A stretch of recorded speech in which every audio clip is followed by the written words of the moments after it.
논문 서론 쓸 때 제일 막히는 부분이 어디인가요? 바로 연구 배경과 중요성 강조 부분이에요.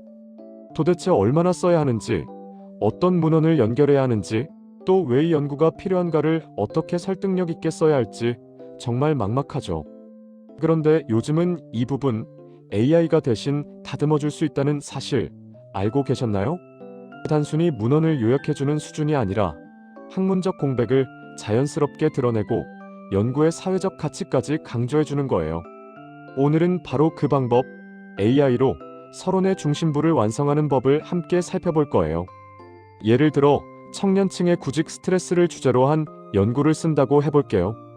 이럴 땐 AI에게 이렇게 프롬프트를 던지면 돼요. 청년층의 구직 스트레스에 대한 문헌 배경과 중요성을 서론 형식으로 써줘. 그러면 AI는 자동으로 고용 불안, 경제적 불평등, 심리적 부담 같은 요인들을 연결해주고 기존 연구들의 한계까지 요약해줘요. 특히 이 연구가 왜 필요한가? 라는 질문에 대해 사회적 측면과 학문적 측면을 나눠서 정리해주니까 서론의 뼈대가 단숨에 완성되는 거예요. 결국 우리가 해야 할 일은 그걸 연구 주제에 맞게 다듬는 것뿐이에요. 이번엔 자연과학적으로 가볼까요? 리튬이온 배터리의 안정성 향상이라는 주제를 쓴다고 해볼게요. 이 연구 주제의 기술적 배경과 학문적 중요성을 설명해줘. AI는 리튬이온의 화학적 특성, 에너지 효율, 환경 문제 등 과학적 근거를 연결해서 서론 문단을 만들어줘요. 또 기존 연구가 다뤘던 접근법과 아직 해결되지 않은 기술적 공백까지 요약해주기 때문에 실험 설계나 연구 방향까지 자연스럽게 이어질 수 있죠. 보건 분야도 마찬가지예요. 노인의 디지털 헬스케어 활용도라는 주제로 프롬프트를 주면 AI는 고령화 사회, 건강관리 접근성, 기술 격차 문제 등을 구조적으로 정리해줘요. 이게 단순한 정보 나열이 아니라 이 연구가 사회적으로 왜 필요한가? 라는 설득력을 만들어주는 거예요. 게다가 인용 문단 형식으로 정리해주기 때문에 바로 논문 서론에 가져다 쓸 수 있을 정도로 매끄럽죠. 예술-체육 쪽에서도 효과적이에요. 무용수의 감정 표현과 생리적 반응을 주제로 하면 AI는 심리학, 신경과학, 예술학을 연결해 문헌 배경을 구성해줘요. 즉, 각 분야의 경계를 넘나들며 학제적 흐름을 만들어주는 거예요. 이건 단순 요약이 아니라 이론과 예술을 잇는 다리를 AI가 세워주는 셈이에요. 그럼 AI가 어떻게 이런 배경 설명과 중요성 강조를 잘할 수 있을까요? 핵심은 문헌 요약과 맥락 연결 그리고 중요성 강조의 세 단계예요. 1. 문헌 기반 요약.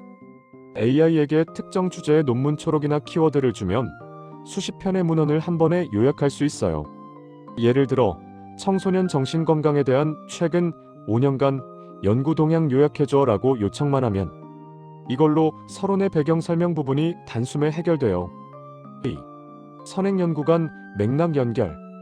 문헌들 간의 관계를 나열이 아닌 맥락으로 엮는 게 중요하죠. AI는 이 연구는 A를 다뤘지만 B는 다루지 않았다 식으로 비교 구조를 만들어줘요. 이게 바로 독자가 이 연구가 왜 필요한지를 느끼는 지점이에요. 3. 연구 중요성 강조.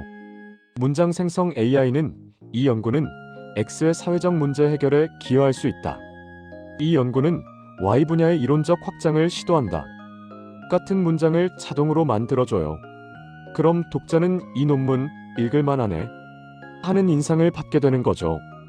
결국 AI를 활용하면 서론의 절반 이상을 훨씬 빠르고 체계적으로 완성할 수 있어요.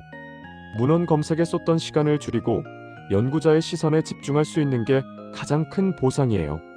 이제 서론에서 AI를 쓰는 걸 치트키로만 보지 말고 협업 파트너로 생각해 보세요. AI는 초안을 잡고 여러분은 방향을 제시하는 거예요. AI가 아무리 좋은 문단을 써줘도 연구 주제의 맥락을 아는 건 여러분뿐이니까요. AI는 연결의 역할을, 여러분은 해석의 역할을 맡는 거예요. 이 균형이 맞을 때 서론은 진짜 살아 움직이는 글이 돼요. 결국 AI가 도와주는 건 빠른 요약이 아니라 정확한 흐름이에요. 논문 서론은 단순히 배경 설명이 아니라 독자를 연구로 끌어들이는 여정이거든요. AI를 활용하면 이 여정의 시작이 훨씬 매끄러워져요. 독자가 이 연구는 기존과 다르다는 느낌을 자연스럽게 받을 수 있게 돼요. 또 하나 중요한 건 AI가 만들어주는 문장은 대부분 객관적이고 논리적이에요. 즉, 감정에 휘둘리지 않고 중립적 톤을 유지하면서도 명확한 설득 구조를 잡아줘요. 결국 연구자는 문장 하나하나를 다듬는 대신 전체 논리 흐름에 집중할 수 있게 되는 거예요. 이건 단순한 효율이 아니라 연구자의 지적 에너지를 진짜 필요한 곳에 쓰게 만드는 변화예요. 다음 영상에서는 이 서론의 마지막 단계로 AI가 어떻게 논문 전체의 로드맵을 시각적으로 정리해주는지를 살펴볼 거예요. 즉, 연구 목적, 방법, 기대 효과로 이어지는 큰 흐름을 AI가 자동으로 도식화해주는 기능을 보여드릴게요. 여기까지 보면 여러분의 논문 서론은 완전히 완성된 거예요. 놓치지 마세요. 다음 영상, 논문 로드맵, 시각적으로 뚝딱 편에서 만나요. 구독과 좋아요, 그리고 알림 설정으로 더 많은 논문 작성의 팁을 알아보세요.